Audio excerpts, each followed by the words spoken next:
At sana maintindihan mo, hindi kita ginawang pansamantala. Hindi ikaw ang naging takas, ikaw ang naging pahinga.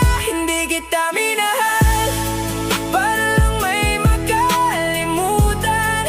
Kinalimutan ko ang kahapon para ikaw ang tuluyang mahalin. Sa dami ng sugat, ikaw ang naging dahilan kung bakit gusto kong maniwala ulit sa pag-ibig na totoo at malinaw. Hindi kita ginamit para punan ng pagkukulang. Hindi ka naging anino ng isang nakaraang pangalan. Sa totoo lang, habang mas nakikilala kita, mas lalo kong nakita na iba ka, iba ang dala. Ikaw yung tahimik.